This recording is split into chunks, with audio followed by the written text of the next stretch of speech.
What is up, y'all? This is Travis, aka The Raw View, and today we're going to be talking about the Burson Play, which is probably my new favorite amp and DAC combo, period. So the Burson Play is an amp and DAC combo, and I think it's important to focus on that because it's pretty much on par with a lot of other amp and DACs in like this $500 category. So what makes the Burson Play different from other amp and DACs on the market? Well, a lot of other amp and DACs on the market have op amps inside of their DACs, right? A lot of them have them soldered to the board. In fact, most of them are. However, what Burson Audio decided to do was let you swap out op amps. So you can have a very reference sounding amp and DAC if you put the right setup in there. And then on the other hand, you can have almost like a tube-ish, not really tube-ish. I would say it's somewhere between like a pre-tube amp and a tube amp, if that makes sense. It's very interesting. It just smooths out the music just a tad. So there are the V6 Vivids and the V6 Classics. Now, I've already done a separate video talking about these. So the Vivids are very transparent, which means that if you're trying to edit audio there, it's great, right? So then you have the Classics that are orange, and it just smooths things out just a little bit. So let's now talk about how these op amps interact with the unit itself, because I feel like this is also important. It's important to understand that there are 3 dual slots and 2 single slots, right? So what does that mean? How does this work? So the dual slots get affected first, right? So the last thing to get affected is the single slots, right?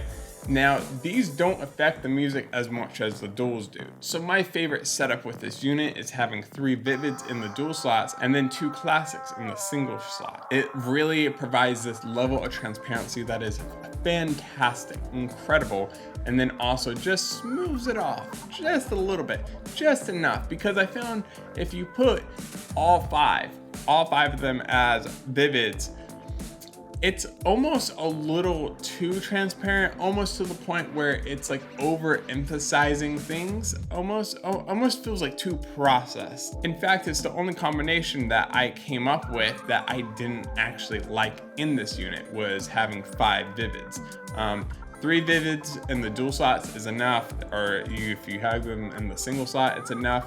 But I think, again, it's important to understand how they affect each other. The other thing I found that I really enjoyed was actually just sticking all Classics in there. I think it has a smooth, just really enjoyable listening experience that I wasn't expecting. Long story short, I really like this amp and DAC, not just for like a reference amp and DAC when I have the 3 reds in the duals and then the 2 orange on the single slots, but I also like the fact that I can switch it and put all Classics in there and then have this very tube-ish sound. I think that's amazing. It's literally like having 2 amp and DACs that you can just like modify the sound by actually switching out the hardware. This is, for the most part, a modular DAC and amp. So the build of the Play is like a tank, like a lot of other higher end amp and DACs. It's fully metal. So on the front you have a volume knob that has a tactile feedback, and you can click the volume knob to mute and unmute. You have a 1/4 inch headphone jack. You have the volume level display, and last, you have a microphone jack. Ta-da! That is amazing. I finally have a reason to use my mod mic. See, the problem with the mod mic is that even though people with high-end headphones use the mod mic, usually you have to run that mod mic to somewhere separate from where your amp and DAC is, which means you have to run it to your computer. It's just like a mess of wires, and it's kind of becomes a pain in the butt. But with this unit, you can plug the mod mic right into the front, which is freaking amazing. Thank you. Finally, someone making amp and DACs has done this. On the back side of the unit, we have a USB, wall power, power switch, pre-RCA outs that are affected by the volume of the unit, which is awesome, and a Molex power. And you might be wondering, why is there a Molex power? And this is because this unit can be put inside of a computer drive bay, which is freaking awesome. I don't know how many people who are actually going to use this because I love the fact that it can sit on my desk. However, if I was building a LAN rig, I could totally see myself putting it inside of a drive bay. So The options there, if you're moving stuff around a lot, I could see that. If you're living in a dorm, I could see that. If your computer sits on your desk already, I could see that. That would be actually super convenient. So I love the fact that you can do this. Last, there is a remote included, which can turn the volume up, turn the volume down, or mute the unit, which is kind of interesting. Kind of makes me want to put this with a pair of speakers out in my living room. So overall, the Burson audio is a yes for me. It's pretty fantastic all the way around, pretty much built to be integrated with a mod mic system. So if you already have a high-end pair of headphones and a mod mic, and even say like, you know, a shit stack, right? Get rid of your shit stack and just get this, because it's that good. It really is. I greatly enjoy listening to it, and it's going to probably stay on my desk again for a long time. I know I said that about their last unit, and then they gave me this, and I was like, dude, this is even better. Yes, let's use it.